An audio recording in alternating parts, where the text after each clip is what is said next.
ഗുരുകരണത്തിലേക്ക് സ്നേഹവന്ദനം. ജൈവ മനുഷ്യൻ എന്നൊരു വാക്ക് ഇന്ന് പരക്കെ ഉപയോഗിക്കപ്പെടുന്നുണ്ട്. 1991 ആനന്ദിൻ്റെ ഒരു പുസ്തകം ആ ശീർഷകത്തോടുകൂടിയാണ് വന്നത്, ജൈവ മനുഷ്യൻ. വേദപുസ്തകവുമായി ബന്ധപ്പെടുത്തി വായിക്കാവുന്നൊരു പദം കൂടിയാണിതെന്ന് തോന്നുന്നു. മണ്ണിൽ നിന്നായിരുന്നല്ലോ മനുഷ്യനെ ആ പരമചൈതന്യം രൂപപ്പെടുത്തിയത്. മണ്ണെന്ന വാക്ക് ഭൂമിയൊന്ന് തിരുത്തി വായിച്ചാൽ നല്ലതാണ്. മൻ was created out of the earth. മണ്ണ് കുറച്ച് പരിമിതമായൊരു പദമാണ്, അതിൻ്റെ സാധ്യതകൾ വളരെ കുറവാണ്. എന്നാൽ ഭൂമിയാവട്ടെ നമുക്ക് നിർവഹിക്കാനാവാത്ത ഇങ്ങനെ അപാരതകളുടെയൊക്കെ അടരുകളുള്ള ഒരു പദത്തിൻ്റെ പേരാണ് ഭൂമി. മനുഷ്യൻ ഒരു തുണ്ട് ഭൂമിയാണ്. വേലിയേറ്റവും വേലിയിറക്കമുണ്ട്, കടലിരമ്പങ്ങളുണ്ട്, വലിയ മഞ്ഞുമലകളുണ്ട്, പെട്ടാൽ തിരിച്ചു വരാനാവാത്ത വിധത്തിൽ കൊടുമനങ്ങളുണ്ട്. പ്രകൃതിയുടെ തന്നെ ഒരു ചെറിയ പതിപ്പിൻ്റെ പേരാണ് മനുഷ്യൻ. മൈക്രോകോസം, മാക്രോകോസം എന്നൊക്കെ പറഞ്ഞ് നമ്മളിങ്ങനെ ഭാരതീയ വിചാരങ്ങൾ വായിച്ചെടുക്കുന്നില്ലേ. അപ്പോൾ എന്നിൽ ഈ ജൈവാംശമുണ്ട്, ജൈവികതയുണ്ട്. ഓർഗാനിക് എന്ന് വിശേഷിപ്പിക്കാവുന്ന, സമഗ്രമെന്ന് വിശേഷിപ്പിക്കാവുന്ന എല്ലാത്തിൻ്റെയും സാന്നിധ്യമുണ്ട്. അങ്ങനെയെങ്കിൽ മറ്റൊരു വർഷത്തിൻ്റെ ആരംഭത്തിൽ അത്തരമൊരു മനുഷ്യനെ സങ്കല്പിച്ചാൽ നല്ലതാണ്. അങ്ങനെ കുറേ കൂടി ജൈവ മനുഷ്യരെന്ന് വിളിക്കപ്പെടാനായിട്ട് ബലമുള്ള, കരുത്തുള്ള മനുഷ്യർ. എങ്ങനെയാണ് ഈ ജൈവ മനുഷ്യനെ നമ്മൾ ഒന്ന് മനസ്സിൽ ഒന്ന് നിർവഹിച്ചെടുക്കുക? ഒരു 6ഓളം സൂചനകൾ ഒന്ന് മനസ്സിലേക്ക് കൊണ്ടുവന്നാൽ നല്ലതാണ്. ഒന്ന്, നിങ്ങളുടെ ശിരസ്സിൽ നിങ്ങൾ സൂക്ഷിക്കുന്നത് കണക്കാണോ കവിതയാണോ? ഗണിതം അത്ര മോശപ്പെട്ട ഒരു വിഷയമൊന്നുമല്ല. പലതും നിലനിൽക്കുന്ന ഈ കണക്കുകൾക്കും ഇതാണ്. ഈ ക്യാമറയ്ക്ക് ഒരു കണക്കുണ്ട്, ഗോൾഡൻ റേഷ്യോ എന്നാണ് പറയുന്നത്. സംഗീതം എന്ന് പറയുന്നത് സംഭാഷണത്തിന് ലഭിക്കുന്ന കണക്കാണ്. ചലനങ്ങൾക്ക് കണക്കുണ്ടാകുമ്പോൾ വിളിക്കുന്ന വാക്കാണ് നൃത്തം. ഭൂമിയുടെ ഭംഗി തന്നെ ഈ കണക്കിൽ തന്നെ അധിഷ്ഠിതമാണ്. മരയാശാരിയായിരുന്ന യേശു സ്വാഭാവികമായിട്ട് 12 വയസ്സ് തൊട്ട് 30 വയസ്സ് വരെ കൃത്യമായ കണക്കുകളുള്ള ജീവിതമായിരുന്നു അവിടുത്തേത്. എന്നിട്ടും ഈ കണക്ക് അദ്ദേഹത്തിൻ്റെ ഹൃദയത്തെ കീഴ്പ്പെടുത്തിയില്ല, ശിരസിനെ കീഴ്പ്പെടുത്തിയില്ല. കാരണം കണക്കിന് ഒരു കുഞ്ഞു പ്രശ്നമുണ്ട്. നിങ്ങളതിനകത്ത് പെട്ടുപോയി കഴിഞ്ഞാൽ വൈകാതെ നിങ്ങളുടെ ജീവിതത്തെ 2 കോളങ്ങളിലേക്ക് ചുരുക്കും, ലാഭവും നഷ്ടവും. മനുഷ്യർ പ്രത്യേകിച്ച് ലാഭമൊന്നുമില്ലാത്ത ചില കാര്യങ്ങൾ കൂടി ഏർപ്പെടേണ്ടതുണ്ട്. ഈ ജൈവ മനുഷ്യർ ലാഭമെന്ന് പറയുന്നൊരു കാര്യത്തിൽ പെട്ടുപോകുന്നില്ല. ശരിക്കും പറഞ്ഞെന്നാൽ ആ കൃഷിക്കാരെടുത്ത് നോക്കിയാൽ പോലും ഈ കാര്യം പിടുത്തം കിട്ടും. കൃഷി ഇപ്പോഴും ഈ നാട്ടിൽ എന്തെങ്കിലും ലാഭം ഉണ്ടാക്കുന്നൊരു കാര്യമാണെന്ന് നമുക്ക് തോന്നുന്നില്ല. എന്നിട്ടും ഒരുപക്ഷെ ഒരു ശീലത്തിൻ്റെ ഭാഗമായിട്ടും പാരമ്പര്യത്തിൻ്റെ ഭാഗമായിട്ടും മാനവരാശിയോടുള്ള തങ്ങളുടെ ഉത്തരവാദിത്തത്തിൻ്റെ ഭാഗമായിട്ടും എത്രയോ പേരാണ് അതിൽ ഏർപ്പെട്ടുകൊണ്ടിരിക്കുന്നത്. അവർക്ക് എന്തെങ്കിലും ലാഭത്തെക്കുറിച്ച് കാര്യമായ ധാരണയോ അത്തരം ആകൃതികളുണ്ടെന്ന് തോന്നിയിട്ടുണ്ടോ? അപ്പോൾ കാര്യമായിട്ട് ഈ ലാഭമെന്ന് പറയുന്ന ഒരു മോശപ്പെട്ട വാക്കിന് ശിരസിൽ ഇടം കൊടുക്കാത്ത മനുഷ്യരാണ് ഈ ജൈവ മനുഷ്യർ. അവരൊന്നും അത്തരമൊരു സങ്കല്പത്തോട് ചേർത്ത് വായിക്കുന്നില്ല. നിൻ്റെ അപ്പത്തെ നദിയിലേക്ക് എറിയാമെന്ന് ഒരു വാക്ക് നമ്മൾ പഴയ നിയമത്തിൽ വായിച്ചെടുക്കുന്നുണ്ട്. കൊയ്ത്തൊക്കെ കഴിയുമ്പോൾ കുറച്ച് കറ്റയോ ധാന്യമണികളോ ഈ പുഴയിലേക്ക് എറിഞ്ഞു കളയുക. സ്വാഭാവികമായിട്ട് പുഴ പോകുന്ന ഇടങ്ങളിൽ ഈ കറ്റയോ ധാന്യമണികളോ കൂടെ കൊണ്ടുപോയി ഏതെങ്കിലും ഒരു തീരത്തത് അടിഞ്ഞ് ആ ദേശത്തിൻ്റെ പുഷ്ടിയുള്ളൊരിടമാണെങ്കിൽ അവിടെ നിന്ന് എല്ലാ കാര്യങ്ങളും വലിച്ചെടുത്ത് കൃത്യമായിട്ടത് കൊയ്ത്തായിട്ട് മാറുന്നു മറ്റൊരു കാലത്തിൽ. അപ്പോൾ നമുക്ക് പരിചയമില്ലാത്ത ഏതോ ഒരിടത്തിൽ നിങ്ങൾ ഒഴുക്കിവിട്ട ധാന്യമണികൾ ആരുടെ അപ്പമായിട്ട് മാറുന്നു. നിൻ്റെ അപ്പത്തെ ആ പുഴയിലേക്ക് എറിയുക. സ്വാഭാവികമായിട്ട് സ്വീകരിച്ച ആളും കൊടുത്ത ആളും തമ്മിൽ ഒരു നന്ദി വാക്കിൻ്റെ പോലും ബന്ധമില്ല. അങ്ങനെ പ്രത്യേകിച്ച് ലാഭമൊന്നുമില്ലാത്ത കാര്യങ്ങളിൽ മനുഷ്യർ ഏർപ്പെടേണ്ടേ. ലാഭം എന്ന് പറയുന്നൊരു ചെറിയ കാര്യത്തിലോട്ട് ജീവിതം ചുരുങ്ങുമ്പോൾ ജീവിതം കണക്ക് ശുഷ്കവും വിരസവുമായ അനുഭവം വേറെയില്ല. ചില കൂലി കിട്ടാത്ത പണികളിലും മനുഷ്യർ ഏർപ്പെടണം. പിയാത്തയുടെയൊക്കെ ആ ഒരു പശ്ചാത്തലത്തിൽ നമ്മൾ വായിച്ചെടുക്കുന്ന കഥ കണക്കാം, അല്ലെങ്കിൽ സംഭവം കണക്കാം. സാമാന്യം ഭാരമുള്ള ഒരു വെൺകൽ ശില്പമാണ് പിയാത്ത. ഒരധികം പണിക്കാർ കൂടി ചേർന്നിട്ടാണ് അതിനെ പള്ളിയിലേക്ക് കൊണ്ടുവരുന്നത്. ഒരു രാത്രിയിലായിരുന്നു, നിലാവുള്ളൊരു രാത്രി. പള്ളിയിൽ അത് വെച്ചിട്ട് ആ പള്ളിയുടെ പുറത്തായിട്ടത് വെച്ചിട്ട് പണിക്കാരെ പറഞ്ഞുവിടാനായിട്ട് ആഞ്ചലോ ശ്രമിക്കുമ്പോൾ ഈ പണിക്കാരിൽ ഒരാൾ പറഞ്ഞു, ഞങ്ങൾ കൊണ്ടുവന്ന ഈ ശില്പത്തെ ഒന്ന് ഞങ്ങൾ കണ്ടോട്ടെ. അങ്ങനെ ഈ പണിക്കാരുടെ മുമ്പിൽ ആദ്യമായിട്ട് ഈ ശില്പം അനാവൃതമാവുകയാണ്, അതിൻ്റെ തിരശ്ശീല മാറ്റുകയാണ്. ലോകത്തിൻ്റെ മുഴുവൻ ദുഃഖവും ആ ചെറിയ വെൺകൽ ശില്പത്തിനകത്ത് ഘനീഭവിച്ചിട്ടുണ്ട്. അമ്മയുടെ മടിയിൽ കിടക്കുന്ന മകൻ്റെ ആ ശില്പം, ഈ ശില്പം ഇവരിങ്ങനെ ഈ പണിക്കാർ ഇങ്ങനെ ഉറ്റുനോക്കി നിൽക്കുകയാണ്. കുറച്ച് നേരത്തിന് ശേഷം താൻ ആരംഭിച്ച കാര്യം തുടരാനായിട്ട് പണം കൊടുത്തവർ വിടാനായിട്ട് ആഞ്ചലോ ശ്രമിക്കുമ്പോൾ ഈ പണിക്കാർ പറഞ്ഞു, ഞങ്ങൾക്ക് പണം ആവശ്യമില്ല, ഞങ്ങൾക്കുള്ള പ്രതിഫലം കിട്ടിയിട്ടുണ്ട്. എന്നിട്ട് നിറമിഴികളോട് നിലാപത്തോട് നടന്നുപോയി. കൂലിക്കല്ലാതെയും ചില പണികളിൽ ചില മനുഷ്യർ ഈ ഭൂമിയിൽ ഏർപ്പെടുന്നുണ്ട്, പലതരത്തിൽ. മറ്റൊരു ദേശത്ത് മാധവ ചാക്യാർ ഇങ്ങനെ കൂത്തിലേർപ്പെടുകയാണ്. ഒരാളുമില്ല കേൾക്കാനായിട്ട്. ആരോ വലിയ അനുഭവത്തോടുകൂടി അത് ചാക്യാരോട് പറയുന്നുണ്ട്, ചാക്യാരെ കേൾക്കാൻ ആരുമില്ലല്ലോ, കാണാൻ ആരുമില്ലല്ലോ. അപ്പോൾ ചാക്യാർ തൻ്റെ സഹജമായ ആ പുഞ്ചിരിയോടെ പറയുകയാണ്, അതിനെന്താ, വിളക്കുണ്ടല്ലോ. അങ്ങനെ ചില മനുഷ്യർ. വേദപുസ്തകത്തിലെ ആ മനോഹരമായ വചനങ്ങളിലൊന്ന് ഇതാണെന്ന് ഞാൻ എപ്പോഴും വിശ്വസിക്കുന്നു. അന്ന് നിങ്ങൾ എന്നോടൊന്നും ചോദിക്കില്ല, പ്രത്യേകിച്ച് ഒരു കാര്യവുമില്ലാതെ, പ്രത്യേകിച്ച് ഒരാവശ്യവുമില്ലാതെ ചില കാര്യങ്ങളിലൊക്കെ ഏർപ്പെടാനായിട്ട് തയ്യാറുള്ള ഒരു ശിരസ്സാണ് ഈ ജൈവമനുഷ്യൻ്റെ ആദ്യത്തെ പ്രത്യേകത. രണ്ടാമതായി അയാളുടെ ശിരസ്സിൽ കവിതയാണ്. എനിക്ക് തോന്നുന്നു ലോകത്തെ ഏറ്റവും നന്നായിട്ട് കവിത ഉപയോഗപ്പെടുത്തിയ ഗുരുക്കന്മാരാണ്. നിങ്ങൾ സുവിശേഷം വായിച്ച് നോക്ക്, അടിമുടി ഇങ്ങനെ കവിത ഉള്ള ഭാഷയല്ലേ ഇത്. മീൻ പിടിച്ചുകൊണ്ടിരിക്കുന്ന മനുഷ്യ അടുക്കിലേക്ക് വന്നിട്ട്, വരിക, ഞാൻ നിങ്ങളെ മനുഷ്യരെ പിടിക്കുന്നവരാക്കാമെന്ന് പറഞ്ഞതിനേക്കാൾ ഭംഗിയുള്ള എത്ര കവിത ഈ ഭൂതലത്തിന് മീതെ മുഴങ്ങിയിട്ടുണ്ട്. കുറേ കവിതയുള്ള പുസ്തകം. ഏതെങ്കിലും തരത്തിൽ മനുഷ്യനോട് ഉന്മുഖമായി ജീവിച്ച എല്ലാ മനുഷ്യരുടെയും ചങ്കിലി കവിത ഉണ്ടായിരുന്നു. അപ്പോൾ ഒന്ന്, ഈ ശിരസ്സിൽ കണക്കിന് പകരമായിട്ട് കവിതയ്ക്ക് ഇടം കൊടുത്ത മനുഷ്യരാണ്. രണ്ടാമതായിട്ട് ഈ തുറന്നു പിടിച്ച കണ്ണ. ചെഗുവേരയെക്കുറിച്ചൊക്കെ അത് പറയുന്നുണ്ട്. ഒളിവിൻ വനത്തിൽ ഈ മനുഷ്യനെ വളഞ്ഞ് പിടിക്കുമ്പോൾ ഈ മനുഷ്യനൊടുവിൽ പറഞ്ഞൊരു വാക്കൊക്കെ ഉണ്ട്, ഞാൻ തോറ്റ ഒരാൾ, എന്നാലും ഈ കാര്യങ്ങൾ മുമ്പോട്ട് പോകുമെന്ന് എൻ്റെ സ്നേഹിതനോട് പറയണം. എന്നിട്ട് നിലത്ത് ഈ മനുഷ്യൻ വീണ്ടും മരിക്കുമ്പോൾ അപ്പോഴും ഈ മനുഷ്യൻ്റെ കണ്ണിങ്ങനെ തുറന്നു പിടിച്ചിരുന്നു. തുറന്നു പിടിച്ച മിഴികൾ. തൻ്റെ കാലത്ത് തനിക്ക് ലഭിച്ച ഒരു സുരക്ഷിതത്വവും ഒരു സംരക്ഷണവും തനിക്ക് വേണ്ടെന്ന് വെച്ചിട്ട് ഈ ആസ്മാരോഗ്യമായ ഈ മനുഷ്യൻ എന്തിനാണ് ഈ വനത്തിലേക്ക് പോയത്? ഇങ്ങനെ മനുഷ്യനിലേക്ക് തുറന്നു പിടിച്ച കണ്ണ.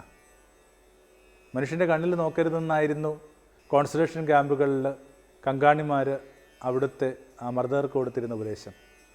കാരണം മനുഷ്യൻ്റെ കണ്ണിലേക്ക് നോക്കിക്കഴിഞ്ഞാൽ നിങ്ങൾക്ക് കരുണ ഉണ്ടാവും. കുറേ കൂടി ഈ മനുഷ്യനിലേക്ക് തുറന്നു പിടിച്ച കണ്ണ്.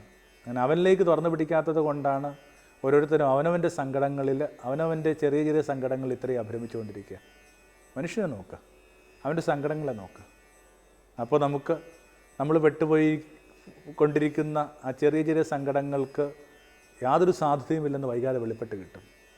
അപ്പോൾ ആ ജൈവമനുഷ്യൻ്റെ ഒരു രണ്ടാമത്തെ പ്രത്യേകത എന്ന് പറയുന്നത് ഇങ്ങനെ തുറന്നു പിടിച്ച കണ്ണ. 3, ഈ വിരിച്ചു പിടിച്ച കരവാണ്. കുരിശ് പലരും വിചാരിക്കുന്നു യേശു മരിച്ച കഴുമരമാണെന്ന്, അവൻ്റെ മരണത്തിൻ്റെ പ്രതീകമാണെന്ന്. അങ്ങനെ നമ്മൾ തെറ്റിദ്ധരിച്ചു പോയതാണ്. കുരിശെന്ന് പറയുന്നത് യേശു ജീവിച്ച ജീവിതത്തിൻ്റെ പ്രതീകമാണ്. The most extended hands. ഇത്രയും ആരും ഇങ്ങനെ കരം വിരിച്ച് പിടിച്ചിട്ടില്ല. തോളൽ ഒടിയുന്ന വിധത്തിൽ ഇങ്ങനെ കരങ്ങൾ വിരിച്ച് പിടിച്ച മനുഷ്യൻ. അയാളിങ്ങനെ എല്ലാത്തിനെയും ചേർത്ത് പിടിക്കാൻ ആഗ്രഹിക്കുന്നുണ്ട് ഈ ജൈവമനുഷ്യൻ. അതുതന്നെയാണ് അയാളുടെ ഒരു മൂന്നാമത്തെ പ്രത്യേകത. സെൻറ്റ് കെവിൻ വൃക്ഷമായപ്പോൾ എന്ന ഒരു ഐറിഷ് പോയമുണ്ട്. വല്ലപ്പോഴുമൊക്കെ വെയിൽ വരുന്ന ഒരു ദേശത്താണ് ഈ മനുഷ്യൻ്റെ വാസം. അയാളൊരു മങ്കാണ് കെവിൻ എന്ന് പറയുന്ന ആൾ. ഒരു പർണശാലയുണ്ട്. ആ പുറത്തേക്ക് ഇങ്ങനെ കൈനീട്ടി ഈ മനുഷ്യൻ പ്രാർത്ഥിച്ചുകൊണ്ടിരിക്കുകയായിരുന്നു. ആ വെയിലത്തേക്ക് കൈനീട്ടി അയാൾ പ്രാർത്ഥിച്ചുകൊണ്ടിരിക്കുന്നതിനിടയിൽ എപ്പോഴും അയാൾ ഇത്തിരി ഒന്ന് ആ ധ്യാനത്തിലോട്ടോ മയക്കത്തിലോട്ടോ ഒന്ന് വഴുതിപ്പോയി. എവിടെ കൊണ്ടുപോയി അടയിരിക്കണമെന്ന് ഓർത്ത് അലഞ്ഞലഞ്ഞ് നടക്കുന്ന ഒരു കുരുവി വന്നിട്ട് ഇയാളുടെ ഈ കൈവെള്ളയിൽ വന്ന് മുട്ടയിട്ടു. അതിന് മീതെ അടയിരുന്നു. ഇയാൾ കണ്ണു തുറന്ന് നോക്കുമ്പോൾ തൻ്റെ ഈ കൈവെള്ളയിൽ ഒരു ചെറിയ കിളി ഇങ്ങനെ അടയിരിക്കുന്നത്, കുഞ്ഞു മുട്ടകളൊക്കെ ആയിട്ട്. കൈ വലിച്ചെന്നാൽ ഈ മുട്ട ഉടഞ്ഞു വീഴുന്ന ആർക്കാ അറിയാത്തത്? അതുകൊണ്ട് ആൾ വിചാരിച്ചു കൈ വലിക്കുന്ന പ്രശ്നമില്ല. എന്നിട്ട് അങ്ങനെ നിന്ന് ഈ മനുഷ്യൻ വീണ്ടും ധ്യാനത്തിലേക്ക് പോയി. മുട്ട വിരിഞ്ഞു, അതിന് പറക്കം മുറ്റി ആകാശത്തിലേക്ക് പറന്നുപോയി. ഇപ്പോൾ തൻ്റെ കൈ വലിക്കാമെന്നൊക്കെ ഓർത്ത് അയാൾ നോക്കി നിൽക്കുമ്പോൾ തന്നെ മറ്റൊരു ഗുരുവി വന്നിട്ട് ഇതേ കൈകൾ വന്ന് മുട്ടയിടുന്നു. പിന്നെ അയാൾ തീരുമാനിക്കുകയാണ് ഇനി കൈവലിക്കുന്ന പ്രശ്നമില്ല. അങ്ങനെ ഈ മനുഷ്യൻ നിന്ന് ഒരു മരമായിട്ട് പോയി, വൃക്ഷമായിട്ട് പോയി. പലപ്പോഴും എനിക്ക് തോന്നുന്നു നല്ല മനുഷ്യരും നല്ല മരങ്ങളും ഒരുപോലെ തന്നെ. യേശു ദൈവരായത്തെക്കുറിച്ചൊക്കെ പറയുന്നത് അങ്ങനെയല്ലേ? ഒരു ചെറിയ കടുക് വിത്ത് വലുതായി ആ വലിയ വൃക്ഷമായി ഭൂമിയിലുള്ള മുഴുവൻ കിളികൾക്കും ചേക്കാനുള്ള ഇടം കൊടുക്കണം. അപ്പോൾ തങ്ങളുടെ ആ വിരിച്ചു പിടിച്ച ചില്ലകളിൽ അഭയം കൊടുക്കുന്ന, തങ്ങളുടെ വിരിച്ചു പിടിച്ച ആ ചില്ലകൾക്ക് താഴെ തണൽ കൊടുക്കുന്ന ചില മനുഷ്യർ. പലപ്പോഴും മനുഷ്യനും മരവും തമ്മിൽ നല്ല ബന്ധമുണ്ട്. അടുത്ത കാലത്ത് ചില പാട്ടുകളിലൊക്കെ കേൾക്കുന്നുണ്ടെങ്കിൽ പൂമരം കണക്കുള്ള ആ മനുഷ്യർ ഈ ഭൂമിയിലുണ്ട്. ഞാൻ ഓർക്കുന്നു, ഈ മരണമെന്നൊക്കെ പറയുന്നത് പോലും എൻ്റെയൊക്കെ ആ ഒരു ഓർമ്മയിൽ ചെറിയ കാലത്തിനുള്ളിലേക്ക് വന്നത് ഒരു മരം വീഴുന്ന ശബ്ദമായിട്ട്. നാലേലത്തും ഹൈന്ദവരായിരുന്നു. പെട്ടെന്ന് ഏതെങ്കിലും ഒരു വീട്ടിൽ നിന്ന് ഒരു നിലവിളി കേൾക്കാം, ആരോ മരിച്ചിട്ടുണ്ട്. വൈകാതെ തന്നെ ഒരു നാട്ടുമാവിന് മീതെയായിട്ട് ഇങ്ങനെ മഴുവിൻ്റെ ശബ്ദം, ഒരു നാട്ടുമാവ് വീഴുന്ന സ്വരം കേൾക്കാൻ പറ്റും. അത് നിലത്ത് വീഴുമ്പോൾ നമുക്ക് കൃത്യമായിട്ട് അറിയാൻ പറ്റും. അതിനകത്ത് കൂടുകൂട്ടിയ കിളികളോ കാക്ക കുഞ്ഞുങ്ങളോ ഒക്കെ ഇങ്ങനെ പറന്നു പോവുകയോ പെട്ടുപോവുകയോ ഒക്കെ ചെയ്യുന്ന സ്വരങ്ങൾ. ഇപ്പോഴും ഒരു മനുഷ്യൻ മരിച്ചു എന്ന് കേൾക്കുമ്പോൾ മനസ്സിലേക്ക് വരുന്നത് ഒരു നാട്ടുമാവ് വന്ന് വീഴുന്ന സ്വരമാണ്. അക്ഷരമായിട്ടല്ല, ശബ്ദമായിട്ട് എപ്പോഴും മരണ ഉള്ളിലേക്ക് വരുന്നത്. ഏതാനും ദിവസങ്ങൾക്ക് മുമ്പ് അപ്പൻ കടന്നുപോയി. ഒരു യാത്രയുടെ ഇടയിലാണ് ആ വാർത്ത അറിയുന്നത്.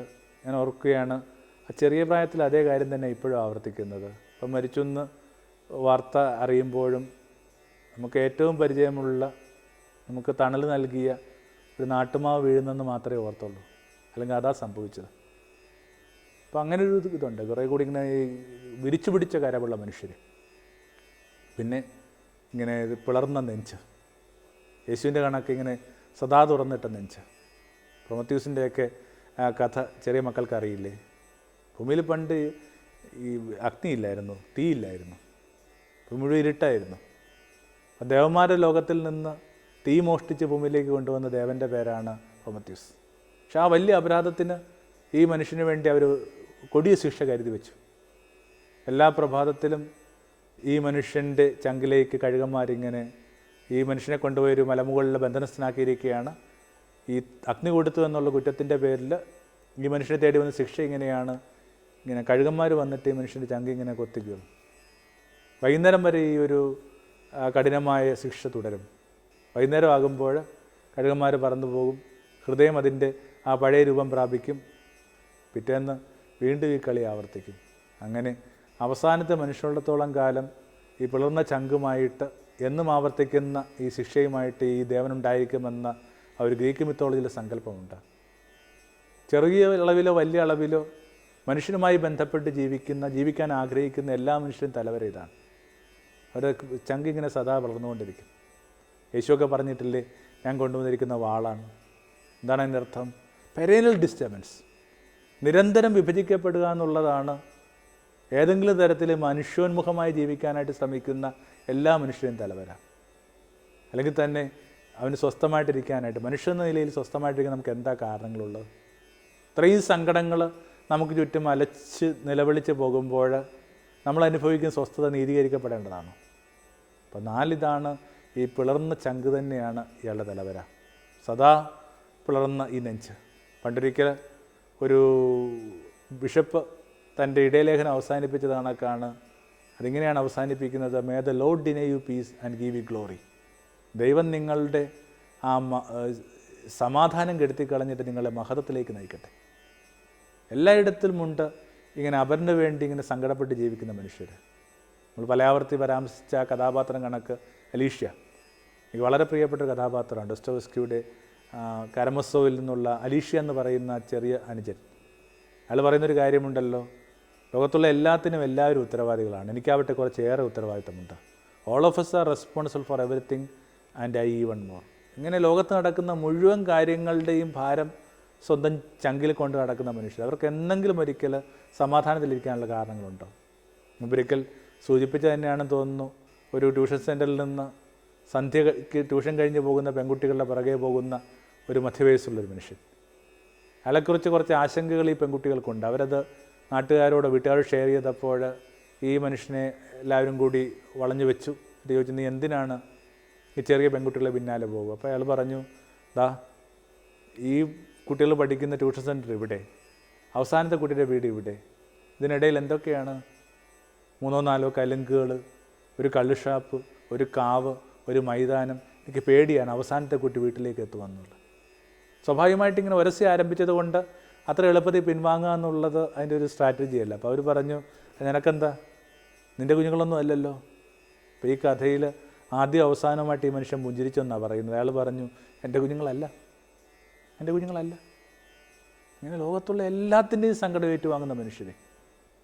കോഴിക്കോട് കുറച്ച് ആ കടപ്പുറത്ത് കുറച്ച് മുമ്പോട്ട് ചെല്ലുമ്പോഴേക്കും ഒരു പ്രത്യേക കാലത്തിൽ അവിടെ ഇങ്ങനെ പണിക്ക് പോകുന്ന ചെറുപ്പക്കാർ പണിക്ക് പോകാതെ ഇങ്ങനെ ഈ തീരത്തിരിപ്പുണ്ട്. ഒരു ദിവസം പണിക്ക് പോയില്ലെങ്കിൽ മിക്കവാറും ഇങ്ങനെ അടുപ്പിൽ തീ പുകയാൻ സാധ്യതയില്ലാത്ത ഇടങ്ങളല്ല ഈ കടലോരത്തെ വീടുകളൊക്കെ. അവിടുത്തെ അവസ്ഥ ഭേദപ്പെട്ടതാകാനായിട്ട് തരമില്ല. എന്തിനാണ് ഇവരിങ്ങനെ ഈ തീരത്ത് ഇങ്ങനെ പണിക്ക് പോകാതെ കാവലിരിക്കുന്നത്?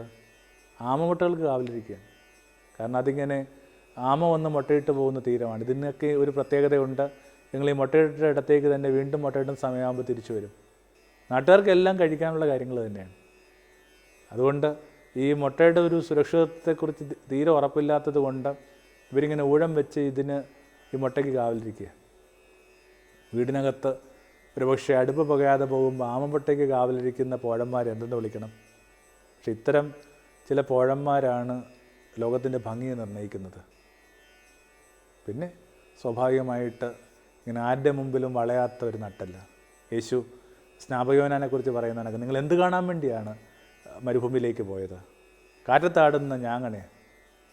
ഓരോ വശത്തേക്കും ഇങ്ങനെ കാറ്റിനനുസരിച്ച് മറിഞ്ഞു വീഴുന്ന ഞാങ്ങണ കണക്ക് നട്ടിലുള്ള മനുഷ്യനും ഭൂമിയിലുണ്ട്. അതിനിടയിൽ ഈ ജൈവ മനുഷ്യൻ ഒരാളുടെ മുമ്പിലും കുനിയാത്ത ആ ഒരു നട്ടെല്ലുമായിട്ട് ജീവിക്കുന്നു. അതിനുവേണ്ടി അയാൾ പലതും വേണ്ടെന്ന് വെക്കുന്നുണ്ട്. യവന ആ പാരമ്പര്യങ്ങളിൽ ഒരു ഗുരുവിനെക്കുറിച്ച് വായിച്ച് കേൾക്കുന്ന കണക്കാണ്. അന്ന് ഈ എല്ലാത്തരം പണ്ഡിതന്മാരും പാർത്തിരുന്ന കൊട്ടാരത്തിലാണ്. സ്വാഭാവികമായിട്ട് കൊട്ടാരത്തിൽ അവർക്ക് ഭേദപ്പെട്ട ജീവിതക്രമമുണ്ട്. എന്നാൽ ഈ ഗുരു മാത്രം കൊട്ടാരത്തിൽ ജീവിച്ചിട്ടില്ല. അയാൾക്ക് ആവശ്യത്തിലേറെ പട്ടിണിയുണ്ട്. പട്ടിണി വരുമ്പോൾ ഈ മനുഷ്യൻ ചെയ്യുന്നത് ഇങ്ങനെ ഈന്തപ്പഴം ഇങ്ങനെ പെറുക്കിയെടുത്ത് കഴിക്കുക. അങ്ങനെ അയാളിങ്ങനെ ഈന്തപ്പഴം പെറുക്കിയെടുത്ത് കഴിച്ചുകൊണ്ടിരിക്കുമ്പോൾ ഈ രാജസദസ്സിന് തന്നെ ഭാഗമായി മാറിയിരുന്ന വലിയ രാജഗുരുക്കന്മാർ രഥത്തിലിങ്ങനെ വീതിയിലൂടെ പോവുകയാണ്. അവരിലൊരാൾ വളരെ പരിഹാസത്തോടുകൂടി ഗുരുവിനോട് ചോദിക്കുന്നുണ്ട്, കൊട്ടാരത്തിൽ വന്ന് പാർത്തിരുന്നെങ്കിൽ ഈന്തപ്പഴം കഴിക്കേണ്ട ഗതികളുണ്ടാകുമായിരുന്നു. അപ്പോൾ ഗുരു പുഞ്ചിരിയോടെ പറഞ്ഞു, ഈന്തപ്പഴം കഴിക്കാൻ പഠിച്ചിരുന്നെങ്കിൽ കൊട്ടാരത്തിൽ പാർക്കേണ്ട ഗതികളുണ്ടാകുമായിരുന്നു. അങ്ങനെ തങ്ങൾ വിശ്വസിക്കുന്ന ശരികൾക്ക് വേണ്ടി വലിയ വില കൊടുത്ത് പല പ്രലോഭനങ്ങളിൽ നിന്ന് മാറി നടന്ന് ജീവിച്ച മനുഷ്യനാണ്. ഇവരുടെ ഒരു പ്രധാനപ്പെട്ടൊരു പ്രത്യേകത വെച്ചെന്നാൽ ഇവരുടെ ഒരു അവസാനത്തോളൊരു വിശ്വസ്തയാണ്. നമുക്കറിയാം, ഇത്തരം ജൈവ മനുഷ്യർ ഏർപ്പെടുന്ന ഒരു കാര്യങ്ങളും അതിൻ്റെ വിജയത്തിൽ എങ്ങും എത്തിയതായിട്ട് നമ്മൾ അധികം വായിച്ചിട്ടില്ല. ഇപ്പോൾ പരിസ്ഥിതിയുമൊക്കെ ആയിട്ട് ബന്ധപ്പെട്ട് ഇത്തിരി ഒരു നിരീക്ഷണം നിങ്ങൾക്കുണ്ടെങ്കിൽ നിങ്ങൾക്ക് കൃത്യമായിട്ട് മനസ്സിലാകുന്നൊരു കാര്യമുണ്ട്. കേരളത്തിൽ ഇന്നോളം നടന്നിട്ടുള്ള പരിസ്ഥിതിയുമായി ബന്ധപ്പെട്ട ഒരു സമരങ്ങളും അതിൻ്റെ വിജയം കണ്ടെത്തിയിട്ടില്ല. തീരെ കണ്ടെത്തില്ലെന്ന് പറയുന്നില്ല. രണ്ട് കാര്യങ്ങൾ ഒരുപക്ഷെ ശ്രദ്ധയിലേക്ക് വരുന്നുണ്ട്. ഒന്ന്, സൈലൻറ്റ് വാലിയിൽ അണക്കെട്ട് വന്നില്ല. പിന്നെ ആ പ്ലാച്ചിമിടയാണ്. ബാക്കി എല്ലാ കാര്യങ്ങളും ഇങ്ങനെ ഒരു തരത്തിലും വിജയം കണ്ടെത്തിയതല്ല. എന്നാലും നാളെ നിങ്ങളുടെ കവലയിൽ ഒരു വൃക്ഷം മുറിക്കുന്നുവെന്ന് കേട്ട് കഴിയുമ്പോൾ ഇത്തരം സമരങ്ങളിൽ കാലാകാലങ്ങളിൽ ഏർപ്പെട്ട അതേ മെല്ലിച്ച മനുഷ്യർ ആദ്യ വണ്ടിക്ക് നിങ്ങളുടെ കവലയിൽ ഇറങ്ങും. എന്നിട്ട് ചോദിക്കും, ഈ മരമാണോ മുറിക്കാൻ പോണത്? അതെ. എന്നിട്ട് നോക്കിയിട്ട് പറയും, ഇതുമാത്രം വവ്വാലുകൾ കൂടുകൂട്ടുന്ന മരമാണ്. വികസനം എന്നൊക്കെ പറഞ്ഞിട്ട് ഇങ്ങനെ മരം മുറിക്കുമ്പോൾ ഈ വവ്വാലുകളൊക്കെ എവിടെ പോയി പാർക്കും? അതേ ആർഗ്യുമെൻറ്റ്. പാരിസ്ഥിതികമായ അറിവുകൾ വളരെ സങ്കീർണമായത് പോലും അവർ മനസ്സിലാക്കിയിട്ടില്ല. ആ പഴയ ഭൗമകാൽപ്പനികത എന്നൊക്കെ മാറിയിട്ട് വല്ലാത്തൊരു തരം സങ്കീർണമായൊരു പരിസ്ഥിതിയുമായി ബന്ധപ്പെട്ട കാര്യങ്ങൾ ഇപ്പോൾ ചർച്ച ചെയ്യപ്പെട്ടുകൊണ്ടിരിക്കുന്നത്. പക്ഷേ പറഞ്ഞുകൊണ്ടിരിക്കുന്ന അതേ കാര്യങ്ങൾ അതേ പഴയ മനുഷ്യർ. മദർ തെരേസയൊക്കെ പറയുന്ന കണക്ക് വിജയിയാകാനല്ല വിശ്വസ്തരാകാനാണ് തങ്ങളുടെ വിളിയെന്ന് തിരിച്ചറിഞ്ഞ മനുഷ്യർ. അപ്പോൾ നട്ടലുള്ള മനുഷ്യർ. പിന്നെ സ്വാഭാവികമായിട്ട് വിണ്ടുകീറിയ കാൽപാദങ്ങൾ. കാലുകൾ പറയുന്നത് എന്ന മട്ടിലാണെന്ന് തോന്നുന്നു. കെ അരവിന്ദാക്ഷൻ്റെ ഒരു പുസ്തകമുണ്ട്, ഈ ദിവസങ്ങളിൽ വായിച്ച നല്ലൊരു പുസ്തകങ്ങളിലൊന്നാണ്. മനുഷ്യൻ്റെ കാൽപാദങ്ങളിൽ അവൻ്റെ ജീവിതം അടയാളപ്പെടുത്തിയിട്ടുണ്ടെന്നാണ് പറയുന്നത്. മരിച്ച ആൾ നമ്മളിങ്ങനെ കുളിപ്പിച്ചൊക്കെ കടത്തുമ്പോൾ അയാൾ 2 കാൽപാദങ്ങളും കൂടി ചേർത്തിട്ട് ഇതിങ്ങനെ ഒരു നാട കെട്ടും. ഈ ഒരു ചെറിയ ഇടത്തിനകത്തുണ്ട് അയാൾ ജീവിച്ചു തീർത്ത ജീവിതം. നിങ്ങളുടെ കാലുകൾ വിണ്ടുകീറിയിട്ടുണ്ടോ? നിങ്ങൾ അപരനിലോട്ട് അധികം സഞ്ചരിച്ചിട്ടുണ്ടോ എന്നൊക്കെ ഉള്ളത് വളരെ പ്രധാനപ്പെട്ടൊരു വിഷയമാണ്. ഇങ്ങനെ കുറേ കൂടി ഇങ്ങനെ മനുഷ്യനിലേക്ക് നടന്നു പോകുന്ന മനുഷ്യർ, നിരന്തരം നടന്നുകൊണ്ടിരിക്കുന്ന മനുഷ്യർ, അങ്ങനെ ഒരു 6ഓളം പ്രത്യേകതകളെങ്കിലും ഈ ജൈവമനുഷ്യനുമായി ബന്ധപ്പെടുത്തി വായിച്ചെടുക്കാവുന്ന, കണ്ട വിചാരങ്ങളെ വേഗത്തിൽ ക്രോഡീകരിക്കുകയാണ്. മണ്ണിൽ നിന്നല്ല ഭൂമിയിൽ നിന്ന് മനുഷ്യനെ സൃഷ്ടിച്ചു വന്ന ഭേദപ്പെട്ടൊരു വായന വേദപുസ്തകത്തിലുണ്ടായാൽ നല്ലതാണ്. മാൻ was created out of the earth. അപ്പോൾ നമുക്ക് മനസ്സിലാകും ഈ പ്രപഞ്ചം മുഴുവൻ ഒരു തുണ്ടായിട്ട്, ഒരു ചെറിയ ഒരു സ്വാധീനമായിട്ട് നമ്മുടെ ഉള്ളിലുണ്ട്. അത്തരമൊരു സങ്കല്പത്തിൽ ഈ ജൈവമനുഷ്യൻ എന്നുള്ള പദം വളരെ എളുപ്പമായിട്ട് കാണാനും ഉപയോഗിക്കാനും ഒക്കെ പറ്റും. എന്താണ് അയാളുടെ പ്രത്യേകതകൾ? ശിരസിൽ ഇങ്ങനെ കവിത കൊണ്ട് നടക്കുന്നയാൾ, 2 ഇങ്ങനെ തുറന്നു പിടിച്ച മിഴികൾ, 3 വിരിച്ചു പിടിച്ച കരം, 4 പിളർന്ന നെഞ്ച്, 5 ഒരാളുടെയും മുമ്പിൽ ഇങ്ങനെ വളയാത്ത, എന്തിനോട് അവസാനം വരെ യാത്ര ചെയ്യാൻ തയ്യാറുള്ള ഒരു നട്ടല്, പിന്നെ വിണ്ടുകീറിയ കാൽപാദങ്ങൾ. അസീസിലെ ഫ്രാൻസിസിനെ കുറിച്ച് ലിയോ പറയുന്ന കണക്ക്, ഞാൻ കുറേ അധികം യാചകരുടെ കൂടെ താമസിച്ചിട്ടുണ്ട്, എന്നാലും ഫ്രാൻസിസിനെ പോലെ ഇത്രയും നുറുങ്ങിയ കാൽപാദങ്ങളുള്ള, ഇത്രയും വിണ്ടുകീറിയ കാൽപാദങ്ങളുള്ള മറ്റൊരു തെണ്ടിയെ ഞാൻ കണ്ടിട്ടില്ല. സ്വാഭാവികമായിട്ട് ഈ ജൈവമനുഷ്യനെക്കുറിച്ചൊക്കെ ആലോചിക്കുമ്പോൾ നമ്മൾ ആ മരപ്പണിക്കാരൻ നമസ്കരിക്കാതിരിക്കുന്നത് എങ്ങനെ? അവിടുത്തെ നമസ്കരിച്ചുകൊണ്ട്. ആമേൻ.